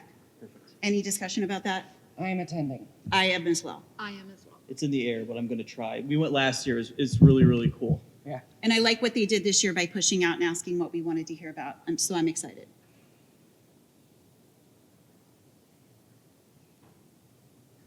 Take a vote. Take a vote. Let's go. Mrs. Milliken Dixon. Yes. Mrs. Ortiz. Yes. Mr. Pierson. Yes. Mrs. Cybulski. Yes. Mrs. Krieg. Yes. Okay, let's go back to. All right. Yeah, I do. Any other board member comments?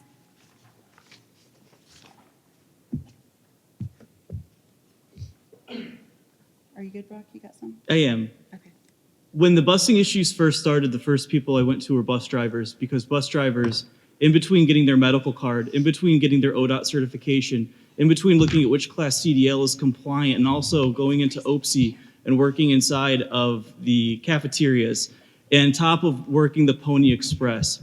The reason that I made the comment, thank you for holding this together and being the glue that does that with communication, is because I not just appreciate it and am appalled by how good the bus drivers do their job. I also don't want you guys to be answering phone calls while you're driving. And you have done that before. I have seen it firsthand, what happens when someone doesn't complete the information that they need on bus drop-offs and you're asking a 7-year-old where they live because no one else is going to drive that bus for you. I know what the medical compliance looks like. I know what that routing software does. Scott does a good job. We can't make 4 of him by any vote that we do up here. We can't clone you guys and make more routes of the 15 that we have, and make sure that the buses are maintained, and make sure that we're servicing diesel and turbo diesel equipment that basically runs hundreds of thousands and some millions of miles. I take that very seriously, that no one came to us first and asked if we have any critique of the bus drivers. No, you guys have done too much historically, and we're trying to take some of that off of your plate because you are human beings who have lives. I'm very frustrated at what I heard, not just for being misquoted, because that's a personal thing, but because there's been a lot of directive by a certain select few that no matter what bilateral progress is completed, that there are always complaints that occur without letting anyone know. And if you have ever made a complaint to someone hoping for real change, there are 2 different types that typically in our American culture we do. There is complaining to vent, and then there is complaining for change. And if you've ever misconstrued the 2 with, let's say, someone that you love, you'll very quickly identify that there is a large pejorative difference between both of them. If you would like to vent, I have no problem with that, and I will not stop you, and I'm not adverse to being criticized. That's okay.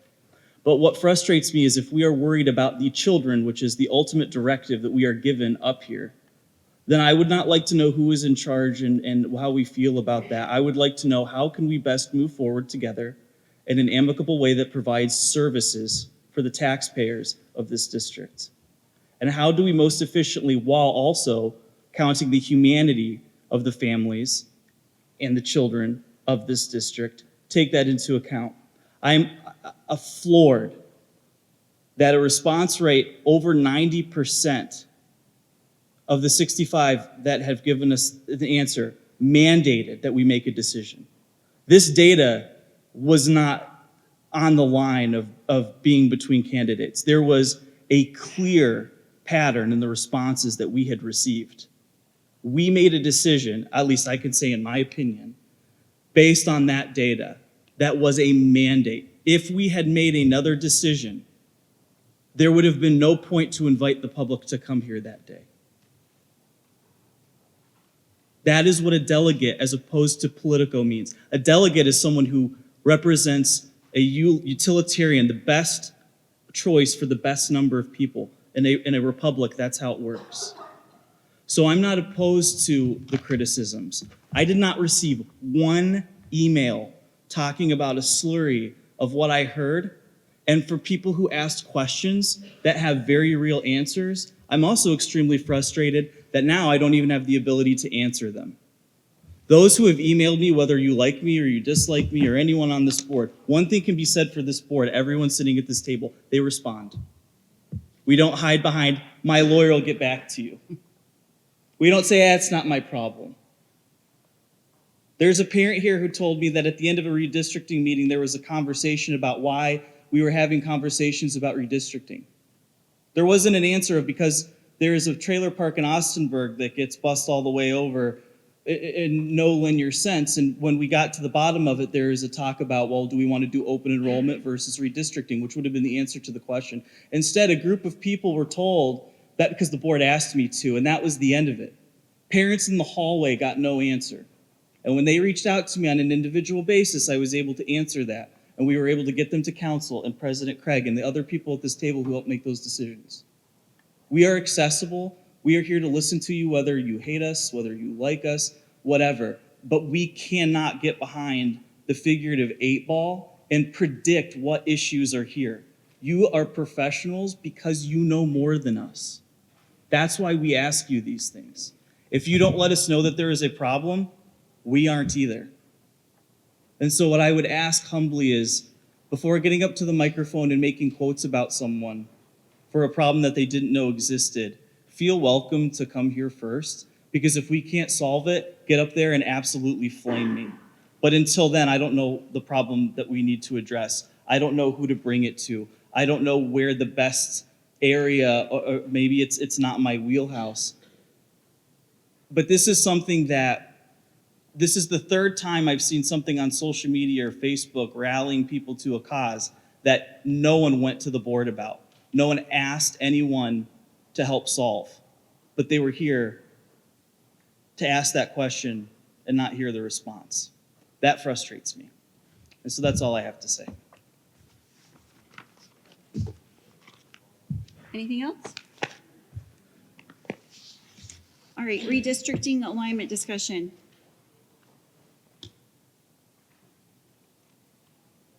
Is it on me? All right, well, you get to hear me some more tonight. I'm just going to give a quick summary. I think where we're at with this at this point is we're going to take a look at where, with the quick conversation with Mr. Riley that I had last Friday, on how we're going to accept open enrollment.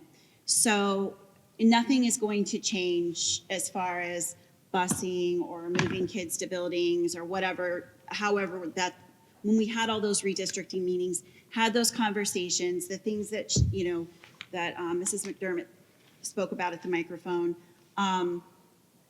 Again, that was coming together because we were trying to figure out how to best serve students. And again, our job as a board is to implement best practice across the board in every facet. How do we serve children best? And we have schools that are like, there's no room at the inn, and we have other schools that have room. So we're trying to figure out how we can disperse these students and have them get the most appropriate and equitable education, where we've got student to teacher ratios that are appropriate so kids can get the services that they need, teachers can meet the needs of their students. And so those meetings happened because it doesn't serve anyone for us to sit up here at this table and say, okay, well, we're going to do this, and not consult a teacher or a bus driver or a principal. You have to link arms with people, and you have to sit at the table, and you have to have hard conversations, and then people get mad. It is what it is. But I think what we learned from those conversations is that we really have to start controlling our open enrollment and where those kids end up. We might have to move some lines as far as, like Mr. Pierson stated, with we have a trailer park on 307 that could be like right on the cusp of Austinburg and Cork. There might be a few kids in there that we can move. We might be able to look at where we have kindergartners come in for open enrollment. So those are conversations that we're going to have, and we'll go from there. But that's where that stands right now.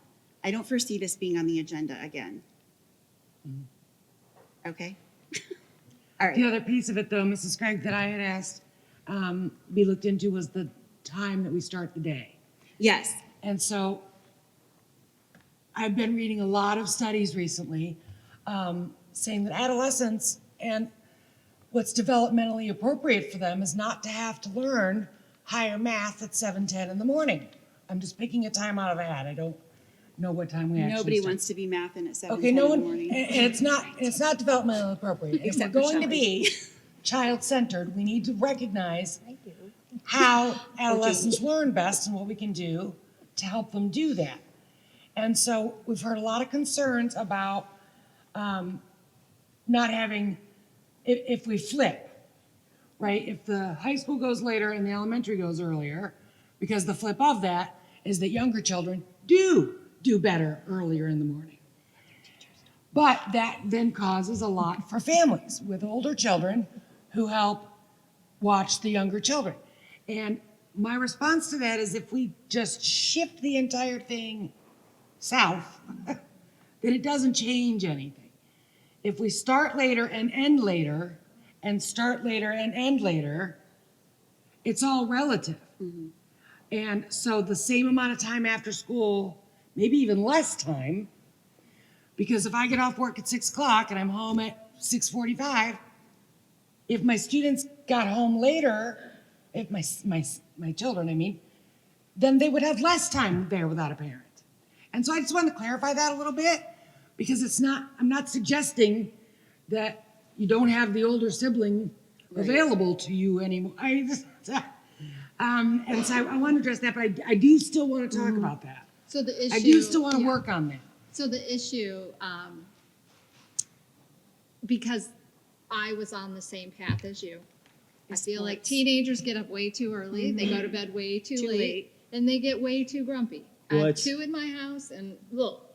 So anyway, where you run into problems with that is athletics and after-school activities, because you have to get to. Am I And right? the Jen? athletic director goes, Because it's already difficult to get to these athletic events on time, getting out at 2:10. And the last thing we want to do is have our student athletes leaving school early because they have to get somewhere. Well, Now, that can all be negotiated I though, feel right, like- Jennifer? I mean, can't we figure that out and work that out? There are lots of other parts too. Yeah. Daylight. No, I understand they're moving parts, and I get that. And so for me, if it's a question of academic success, not disagreeing. Yeah, not disagreeing. I get it. Not disagreeing. Yeah. But believe me, like I said, I'm on the When they later d- train as well, but When they did this flip, when they flipped it to make it what it is now, I was in 8th grade because it used to be that way. Yeah. It used to be, do you remember? I do. I was going to say, because it used to be that way and they flipped it. We got for out this at sport. 3:10. Yeah, exactly. I remember 3:09 actually. It was You like know, I it's remember the 8th indelibly period was marked on my 2:54 brain. was when the bell rang for 8th period. 3:09. And they flipped it because of what we're doing now, like sports and all the travel and all those things. So, I mean, we can definitely have those discussions, but I wanted to reassure families that it's not going to be the like shifting grades to one building, that piece of it, because I think that's what when they see that, I mean, in a perfect world, if I could twitch my nose and make all that work, I would, but Well, I it's the can't, same thing so Mr. I won't. Pierson was saying about Yeah, ask us. yeah, There was this panic I know. that in August everyone's going to have to go to a different school. Yeah. No. We were talking about it and gaining information and learning. Again, and you just have to understanding. bring everybody together because otherwise you don't know. Yeah. Right. So Okay, no, not are we everybody good has on to go that? to a different school next year. Okay, are we good on that? All right, athletic facility discussion. Do you want to say a When little do we bit? break ground? So Don't do this to me. we have had, 2 meetings now with the community. The next meeting with the community group that we have is on May 1st. I know we're looking at, what the district as a whole would like to have as the, as the main base of our facility. We are currently working with the contractor to get a price on that, kind of narrowing it down. We kind of have like an a la carte thing of, if we want a track, if we want a stadium, if we want so we're kind of building it to see the cost of it. I will say today I did have a conversation with the municipal advisor. It's someone that I worked with in a prior district. So with that, once there's a few things that we need to know before we know the cost to the taxpayer. Is the life that we can go out for the bond issuance. So if it's 25 years or is it 20 years? Is it 30 years for that? So that is still an unknown. We do have our legal construction firm working on that because again, a track may have more of a life than, the parking lot, which has more of a useful life than the bleachers themselves or the turf. Yes. So everything. So we do have to come up with that. We have to come up with the interest rate. So if anyone knows about interest rates lately, yeah, that's hard to pin down. But we are kind of, again, this is what these people do. We're going to plug in an interest rate. Also, how much of the facility is going to go out for the bond issuance. So, there's that conversation. So, hopefully at the let's go to May 1st meeting, we'll have more of that information. And so with this group, we'll be able to see, what, again, it would cost. Also, that plays into that is right now, there's still a few years left on the bond issuance for all the buildings, right? So it's getting that, and as that rolls off, what that does to the millage as we go out. Can we reduce some of that millage right now? And then, again, so it might be higher for 2 years and then it goes off, goes down. So we're going to kind of have that millage model also at that meeting, just to kind of discuss and see where we're at. So exciting. Hopefully then after the 1st, we will have some kind of renderings that can be presented at the May board meeting. So between that and the forecast, I think that May meeting is going to be just a short meeting. So bring your pillows. But so we'll have more information then. But again, still continuing with the process and an exciting time. Awesome. Thanks, Shelley. All Math right. at 8 p.m. Yeah. Good times. All right, pay to participate discussion. I move we suspend it for another school year. Second. Discussion? Thank you for calling and supporting the schools when busing was on the ropes. There are obviously a lot of things still on the line, but I think that the parents made it very clear that this helped out. Yeah. And participation went way up. I mean, way up. When you guys shared the pictures of the athletic meeting where people were in the hallway, that was probably in my tenure on the board, that was the coolest thing for me. And I think even though we're missing some levy monies and even though the state budget is in flux, that's an understatement. We have to, let's keep this off the books until we have to really reconsider it. Student athletes and I think parents this deserve was a it. great move on our part and we need to keep it up. Yeah, I agree. And I know, I think the reason why this was put on, just to start to have the conversation, I think we can wait and vote on this in May if you want to pull it off and just so. Do we need to wait? And that's I'm up ready to to you vote. guys.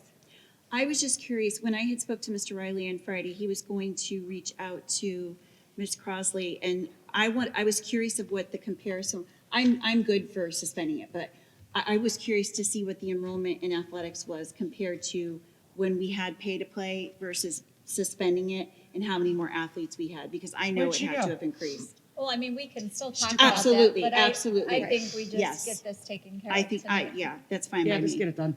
Let's do it. So we have motion. Any other second. discussion? Discussion. Any other discussion? Y'all good? I'm good. Mrs. Milliken Dixon. Yes. Mrs. Ortiz. Yes. Mr. Pierson. Yes. Mrs. Cybulski. Yes. And Mrs. Krieg. Yes.